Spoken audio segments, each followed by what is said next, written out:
हमारे पास बहुत से ओल्ड कपड़े वैसे ही पड़े रहते हैं जिनको हम ना ही तो यूज़ करते हैं और ना ही फेंकते हैं। ऐसे ही मेरे पास मेरे बेटे की छोटी हो चुकी टी शर्ट पड़ी है जिसको मैं यूज़ करते हुए आज सर्दियों के लिए एक बहुत ही अच्छी डीआईवाई बनाने वाली हूँ। अगर आप भी उसे बनाते हो तो सारी सर्दियाँ आपके पैर सर्दी से बचे रहेंगे और सर्दी आते ही जो सबसे बड़ी हमें प्रॉब्लम होती है, हमारी पैरों की एड़ियाँ जो होती है ख़राब होने लगती है। आप इस प्रॉब्लम से भी बच जाएँगे और साथ में आप ओल्ड टी-शर्ट का बहुत बढ़िया सा रीयूज़ भी कर लेंगे। आज के डीआईवाई मोज़े विंटर सॉक्स बनाने के लिए आप कोई भी ओल्ड टी-शर्ट, पजामा या लेगिंग आपके पास हो, आप उसे भी यूज़ कर सकते हैं। सबसे पहले हम देख लेते हैं हमें मोज़े बनाने के लिए अपने पैर का साइज़ कैसे लेना है। मैं अपने पैर के आगे से इंची टेप को रखते हुए पीछे एड़ी तक इसका साइज़ लूँगी। मेरी 26 सेंटीमीटर लेंथ आ रही है, तो अब इसकी चौड़ाई लेने के लिए हम इंची टेप को अपने पैर पर घुमाएँगे। जहाँ पर हमारे पैर का चौड़ा भाग होता है, वहाँ पर हम इंची टेप को घुमाते हुए चौड़ाई लेंगे। मेरे पैर की चौड़ाई 25 सेंटीमीटर आ रही है। अब मैं पैर के ऊपर के भाग का साइज़ लूँगी। जहाँ पर मेरा 12 सेंटीमीटर आ रहा है, आप देख सकते हैं मैं कहाँ पर रख रही हूँ। आपको ऊपर का भाग जो रखना है वो आप सामने देख पाएँगे, मैं आपको दिखा रही हूँ हमें कहाँ तक लेना है। वैसे इसे थोड़ा आगे पीछे किया जा सकता है। अब जितना मैंने साइज़ लिया है वैसा मैं 2 पीस मुझे कट करने हैं दोनों पैरों के मोज़े बनाने के लिए। मेरे पास जो ओल्ड टी-शर्ट है मैं उस पर निशान लगाकर जितना भी मैंने लंबाई चौड़ाई के निशान लगाए हुए हैं, निशान लगाकर सेम 2 पीस कर लूँगी। टी-शर्ट से आगे पीछे के दोनों ही 2 पीस निकल आएँगे हमारे दोनों मोज़ों के लिए। मैंने सेम निशान लगा लिए थे जो मुझे साइज़ चाहिए। अब मैं दोनों पीस को कट कर रही हूँ।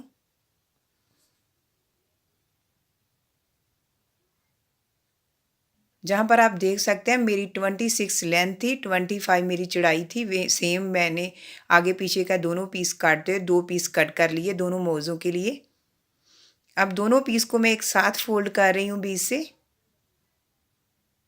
फ़ोल्ड करने के बाद मैं ऊपर का जो साइज़ लिया था, जो 12 सेंटीमीटर आया था, वो लगा रही हूँ। एक साइड से लेते हुए 12 सेंटीमीटर निशान लगाऊँगी। इसके आगे मैं 1.5 डाउन जाकर निशान लगाऊँगी। सेम 1.5 नीचे की ओर भी मैं डाउन जाकर निशान लगाऊंगी और दोनों साइड पर निशान लगाने के बाद इन दोनों को मैं आपस में मिला दूंगी। मैं फिर से आपको बता रही हूँ, जहाँ पर मैंने जो डाउन जाकर निशान लगाया है वो 1.5 इंच पर जाकर लगाया है। अब दोनों निशान को मैं मिला रही हूँ। उसके बाद मैं ऊपर की ओर थोड़ी सी गोलाई में शेप डाल दूंगी।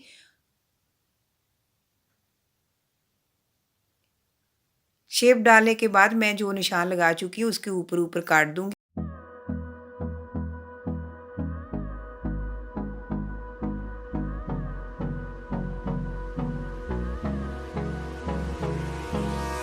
एक साइड हमने निशान लगाकर काट लिया, दूसरी साइड में सिंपल सी बस गोलाई में शेप दे रही हूँ।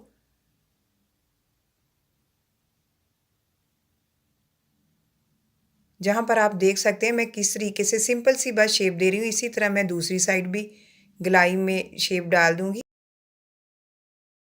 निशान लगाने के बाद जो भी एक्स्ट्रा कपड़ा है उस निशान के बाहर उसे हम काट देंगे।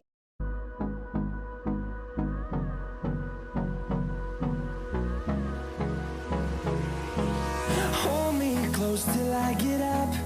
Time is barely on our side. I don't wanna waste what's left. The storms we chase are leading us, and love is all we'll ever trust. Yeah, no, I don't wanna waste what's left. इस तरीके से मैंने दोनों मोज़ों को एक साथ में जो कटिंग करनी थी वो मैंने कर ली है। दोनों मोज़ों के लिए मेरे अलग-अलग पीस कट हो चुके हैं। बस हमें इतनी मोज़ों की कटिंग करनी थी।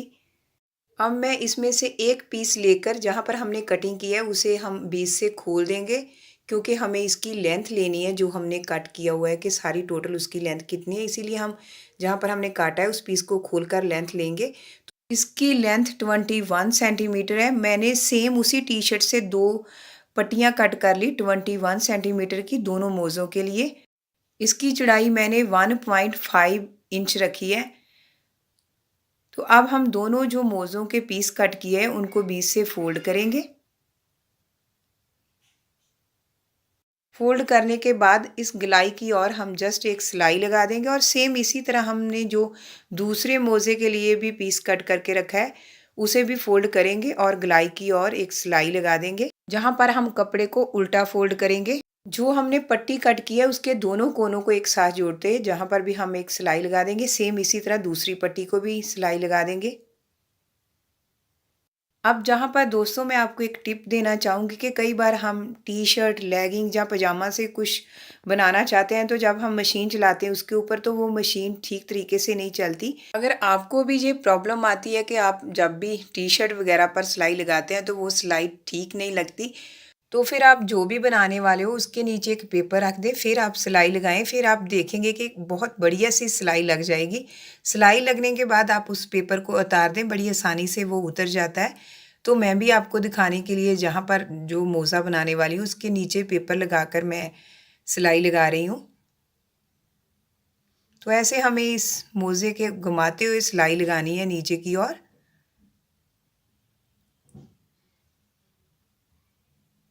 और साथ साथ में हमें कपड़े को भी सेट करते जाना है कि दोनों पीस एक तरीके से सेट रहें और उसके ऊपर सिलाई लगाएं।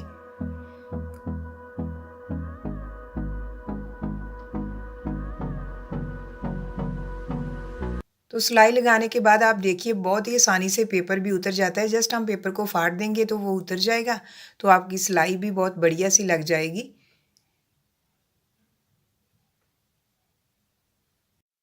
अब मैं दूसरे मोज़े को भी नीचे की ओर सिलाई लगा रही हूँ। साथ साथ में हमें कपड़े को सेट करते जाना है, आगे पीछे ना हो।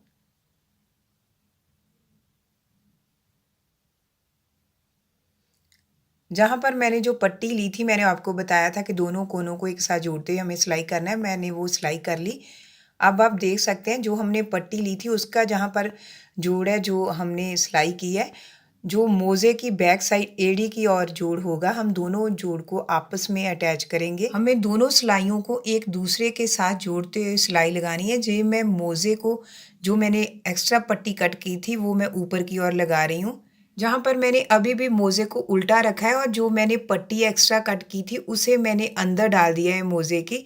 मेरा कहने का मीनिंग कि मोज़े की सीधी साइड और उस पट्टी की सीधी साइड दोनों को मैं एक साथ जोड़ते हुए ऊपर सिलाई कर रही हूँ। सेम इसी तरह मैं घुमाते हुए मोज़े और पट्टी को एक साथ जोड़ते हुए ऊपर सिलाई लगा दूँगी।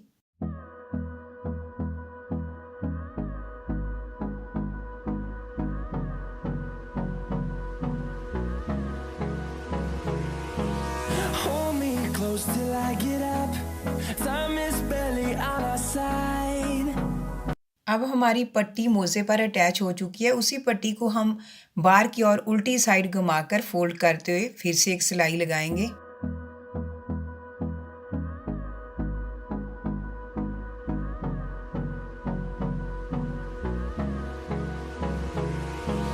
Hold me close till I get up. Time is barely. हम इस तरीके से पट्टी को दूसरी साइड घुमाते जाएंगे और फोल्ड करके फिर सिलाई लगाते जाएंगे।